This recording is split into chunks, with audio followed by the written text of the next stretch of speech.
वालेकुम। उम्मीद करती हूँ आप सब खैरियत से होंगे। आज है मेरा दूसरा व्लॉग। रूटीन के मुताबिक हम घर से निकल पड़े धक्के खाने के लिए यूनिवर्सिटी। तो पॉइंट पर लेट पहुंचे। पहले ही 2 बसेस भर चुकी थी। हम खड़े इंतजार कर रहे थे कि तीसरी बस आ गई। हम बस में बैठकर वेट करने लगे कि कब चलेगी। खैर कुछ देर बाद मगर अपने टाइम पर निकल पड़ी। कभी कभी ड्राइवर अंकल इतनी तेज बस चलाते हैं, ऐसा लगता है जैसे जहाज चला रहे हैं, और कभी इतनी स्लो करके कि दूसरी बस क्या पैदल चलने वाला भी आगे निकल जाए। सर्दियों में सुबह सुबह यूनिवर्सिटी के लिए उठना और जाना किसी मौज से कम नजर तो नहीं आता, मगर जब धुंध और फसलों को देख लें तो मूड अच्छा हो जाता है। सर्दी में खिड़की खोलकर साथ वालों को तंग करने का अपना ही मजा है। हमारे साथ बैठे बेचारों की तो कांपे टांग जाती हैं। ना तो हम खिड़की बंद करने देते हैं, ना ही उनको अपनी सीट देते हैं। और अब साथ वालों को ठंड से बचाने के लिए खुद की बलि थोड़ी ना दे देंगे हम। और यहाँ पे कुछ पढ़ाकू भाई पढ़ रहे थे और कुछ हमारे जैसे 150 वाली हैंड फ्री में गाने चलाकर एंजॉय कर रहे थे। सफर था कि खत्म होने का नाम ही नहीं ले रहा था। और फाइनली जब हम यूनिवर्सिटी पहुंचे तो हमें हमसे पहले एक सरप्राइज मिला, जिसे देखकर हमें पूरा ही खुशी नहीं हुई। सरप्राइज एक दोस्त की सूरत में मिला, क्योंकि उस चवल इंसान ने कहा था कि वो नहीं आएगी आज, मगर वो हमसे पहले पहुंच गई। उससे मिलने के बाद हम कैंटीन में बैठे रहे और एक दोस्त बैग भरने लगी। दराज पर सेल लगी हुई थी तो हमने उस सेल से पूरा फायदा उठाया और एक ही डिलीवरी में सब बैग मंगवा लिए। बैग तो हमें काफी अच्छे मिल गए थे। उसके बाद उठे और ग्राउंड में चले गए, क्योंकि सर्दी बहुत लग रही थी। और फिर दोस्त की बर्थडे भी तो सेलिब्रेट करनी थी, तो वहीं पर बैठे रहे, क्योंकि वहाँ ज्यादा लोग नहीं थे। बर्थडे तो उसकी आज नहीं थी, मगर छुट्टियां हो रही थी, तो हमने सोचा कि आज सेलिब्रेट कर लें। केक तो ले लिया, मगर नाइफ और कैंडल्स का याद भूल गया था। फिर हमने चम्मच से ही काम चला लिया। एक दोस्त केक काट रही थी तो दूसरी तमाशे। उसने केक काटा, बस फिर वही किया जो केक काटने के बाद किया जाता है। इस बात को मद्देनजर रखते हुए मुझे एक शेर याद आ गया। एक और ईंट गिर गई दीवारे हयात से, नादान कह रहे हैं कि ट्रीट दें। हमने उसे ट्रीट ली, जो कि किसी भी सूरत माफ नहीं होती। फिर हमने उसको अच्छी तरह से लूटा, जितना लूटा जा सकता था। आखिर 5-6 सहेलियों से एक बंदी को कितना लूटा जा सकता था। थोड़ी सी इंसानों वाली वीडियो बनाने का सोचा, मगर कहाँ जो दोस्त नाम की मखलूक है, कहाँ सुकून से कुछ करने देती है। यहाँ पर भी मस्तियां। मेरिया सहेलियां दा ओ हाल है, ना आप सुकून ना कुछ करना, ना अगले नु करन देना।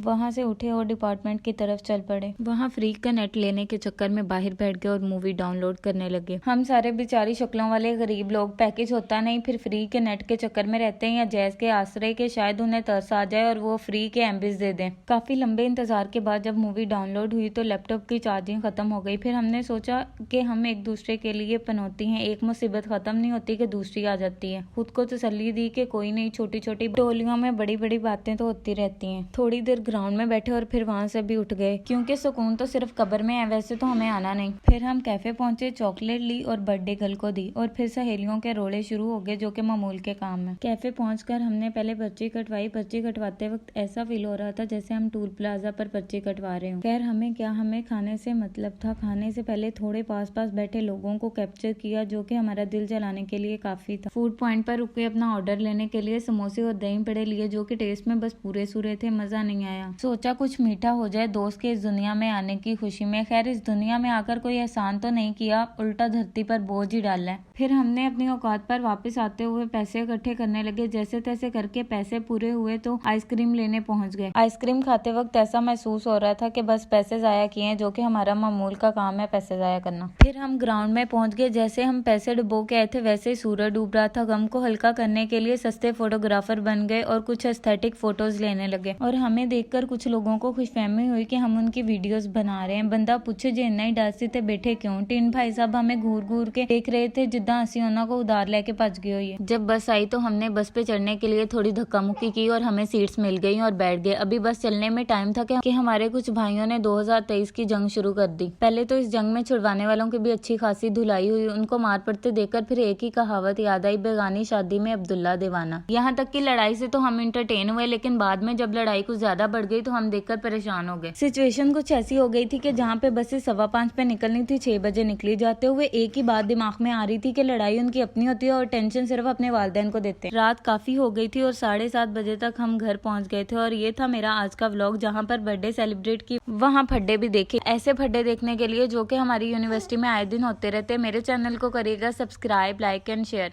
Bye bye.